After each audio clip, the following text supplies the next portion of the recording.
Vous écoutez le journal du télétravail, le podcast qui depuis 1 an vous aide à mieux télétravailler. Aujourd'hui, nous allons parler natation pas vraiment synchronisée. C'est parti. C'est le journal du télétravail.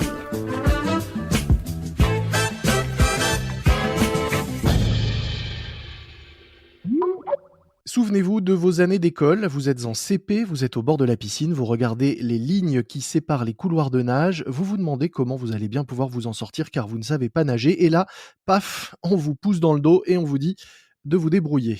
Traumatisant, n'est-ce pas? Eh bien, c'est exactement ce qui s'est passé il y a tout juste 1 an avec le premier confinement et le recours massif au télétravail. Nous avons tous été jetés dans le grand bain et sans préparation. Comment avons-nous finalement réussi à nous en sortir? Quelles traces cela a-t-il laissé? C'est ce que nous allons voir aujourd'hui dans ce nouvel épisode de notre podcast avec Éric Gras, expert du marché de l'emploi et du recrutement pour le site Indeed, premier moteur de recherche d'emploi au monde, qui vient de réaliser un sondage sur le management en période de Covid.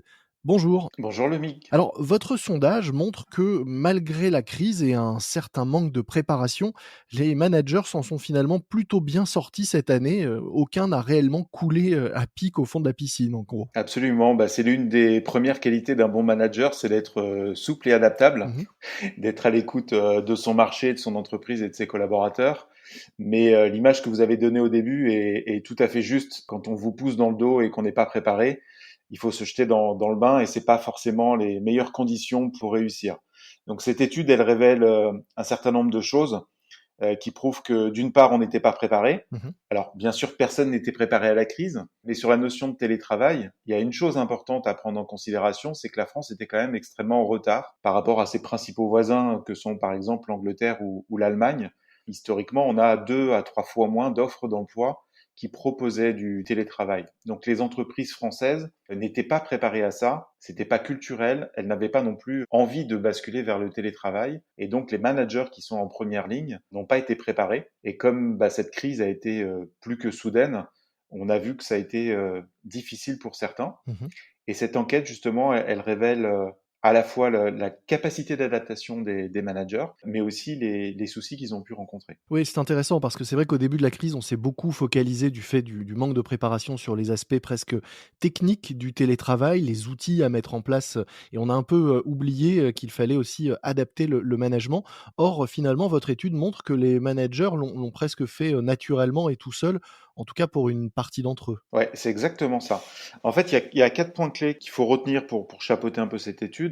La première chose, c'est quand on interroge les collaborateurs, les salariés français, ils disent que les managers sont source d'énergie et de motivation, notamment pendant cette crise dans la relation à distance pour plus de la moitié d'entre eux.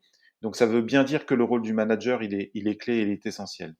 La deuxième chose, c'est qu'ils disent que seuls 42% d'entre eux ont adapté leur façon de travailler et de diriger les équipes aux conditions du télétravail. Mhm. Donc on voit aussi qu'une grande partie des managers, habitués peut-être au présentiel, qui est très culturel, j'y reviendrai tout à l'heure en France, n'ont pas adapté. Et 65% des salariés déclarent que c'est une chose vraiment essentielle, avoir confiance en son équipe est la qualité la plus importante qu'un manager doit avoir pour traverser efficacement la crise. Et donc la relation de confiance, elle est encore plus importante quand on est à distance, Mhm. qu'il n'y a plus du tout de signaux faibles comme on peut l'avoir autour de la machine à café ou au détour du bureau.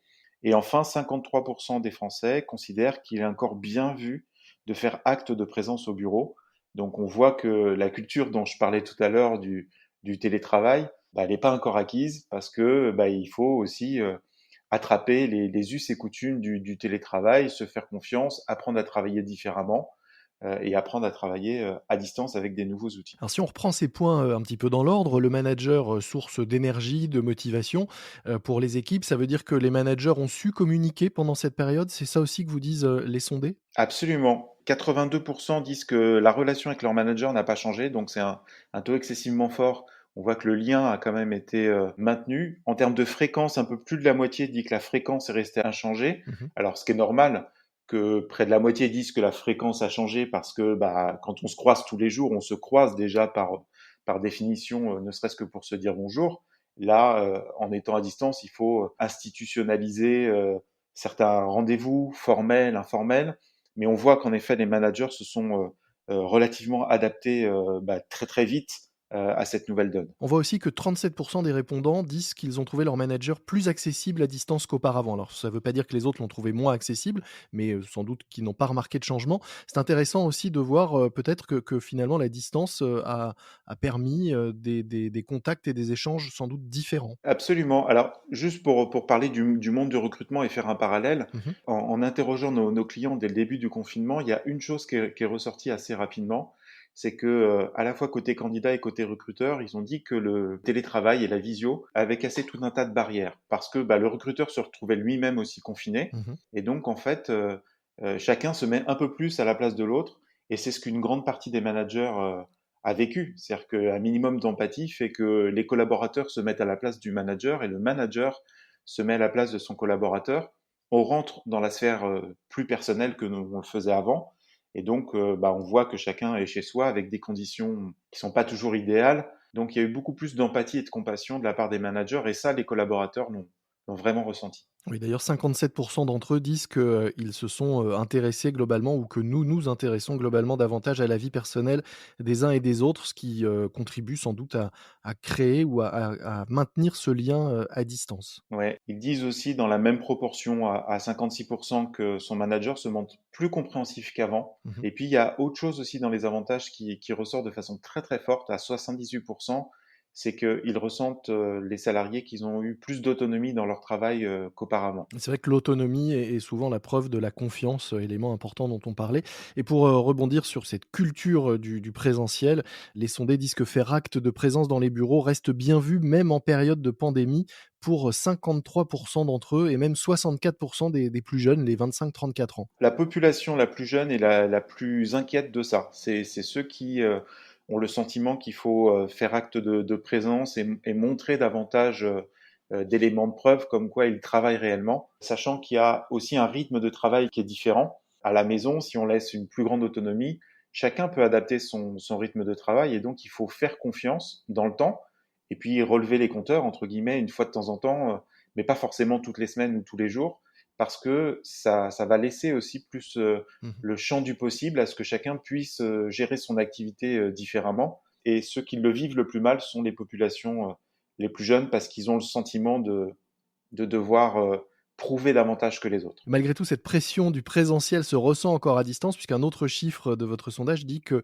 les sondés font en sorte de répondre rapidement aux messages instantanés de peur qu'on les pense déconnectés et donc qu'on les pense finalement en train de faire autre chose que de travailler. Ils sont 63% quand même à dire ça, qu'ils guettent quasiment la moindre notification pour attester de leur présence et donc de leur travail quelque part. Ouais, et 67% chez les femmes. Et ça soulève d'ailleurs un autre problème, c'est qu'on commence à voir des phénomènes de burn-out liés au télétravail. C'est déjà difficile quand on a son smartphone sur soi d'avoir le temps de déconnexion nécessaire. Là, ça l'est encore plus avec le télétravail parce que c'est induit. C'est-à-dire qu'on dit, voilà, en messagerie instantanée, mon patron, mon collègue m'envoie une notification. Il y a cette notion de devoir répondre vite pour montrer et prouver qu'on est efficace. Alors peut-être que ça vient, de la culture managériale. On peut revenir sur ce chiffre. Donc 42% des collaborateurs, disent que leur manager, a changé sa façon de diriger, l'équipe à distance, ce qui est finalement assez peu. On apprend également dans le sondage que 46% des répondants déclarent que leur entreprise a accompagné les managers en les conseillant ou en les formant sur le management à distance, mais que seulement 19% estiment que ces conseils ont été appliqués. On voit bien que là, il y a quand même peut-être un petit frein ou une opposition des managers qui n'ont pas forcément eu envie de s'adapter ou qui n'en ont pas forcément été capables, tous à distance pendant cette période. Ce qui est sûr, c'est que ceux qui ont été en première ligne très très rapidement, ce sont les DRH et les collaborateurs eux-mêmes. Les managers, beaucoup d'entreprises y ont pensé après, Mmh. et donc pour certaines, il y a eu une sorte de petit guide opératoire du Yaka Faucon, du guide du management en mode télétravail, mais c'est une démarche qui s'accompagne dans le temps. Donc même s'il y a eu des bonnes intentions de la part de certaines entreprises, cet écart entre 46 et 19% fait que beaucoup de managers se sont retrouvés dans une zone de flou et donc se sont reportés à leurs propres habitudes de management, mais on ne change pas ses habitudes du jour au lendemain. Et d'ailleurs, 42% des salariés ont remarqué aussi une forme de mal-être chez leur manager. C'est ce qui a développé aussi cette compassion et, de mon point de vue, ce rapprochement entre manager et manager.